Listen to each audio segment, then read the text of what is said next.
உடம்பு இளைக்கிறதுக்காக பழங்களை சாப்பிட்டா அந்த பழத்தை ஏன் சாப்பிட்ற, அதில் சுகர் ஜாஸ்தியாக இருக்குது, இதையும் சாப்பிட்ற, இது உடல் எடையை கூட்டிடும் அப்படின்னு ஒவ்வொருத்தரும் ஒவ்வொரு கருத்தை சொல்கிறாங்க. வேறு எந்த பழத்தை சாப்பிட்லான்னு கேட்டால் ஸ்ட்ராபெரி, ராஸ்பெரி, ப்ளூபெரி, மல்பெரின்னு கேள்விப்படாத பேராக சொல்கிறாங்க. நம்ம ஊர் பழங்கள் எந்தெந்த பழங்கள்லாம் சாப்பிட்டா உடல் எடை குறையும் தெரியுமா? தர்பூசணி, கிர்னி பழம், பப்பாளி, ப்ளம்ஸ், ஆரஞ்சு, அன்னாசி, நுங்கு, ஆப்பிள், பேரிக்காய், நவாப்பழம். நம்ம ஊர் பழங்கள் எக்கச்சக்கமாக இருந்தாலும் இந்த 10 பழங்களோட தனித்தன்மை என்ன? Number 1, low calorie fruits. இந்த பழங்கள் எல்லாம் 100 கிராமுக்கு வெறும் 30லேருந்து 60 கேலரிஸ் தான் கொடுக்கும். அதனால் எப்போதுமே நம்ம உடம்புல கேலரி டெபிசிட்டை மெயின்டைன் பண்ணும், உடம்பு இளைக்கிறதுக்கு உதவும். Number 2, high fibre content. நார்ச்சத்து அதிகம், அதனால் அதிக நேரம் பசி எடுக்காது, ஓவர் ஈட்டிங் பண்ண மாட்டோம்.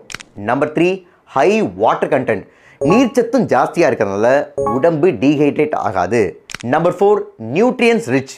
விட்டமின்ஸ், மினரல்ஸ், ஆன்டிஆக்சிடன்ட் அதிகமாக இருக்கிறதுனால உடம்பு இளைக்கும் போது ஊட்டச்சத்து குறைபாடும் வராது. உடம்பு இளைக்கும் போது ஒரு நாளைக்கு இந்த பழங்களை தாராளமாக 100 கிராம் எடுத்துக்கலாம். உடம்பு இளைப்பதற்கு உள்நாட்டு பழங்களும் உகந்தது தான்.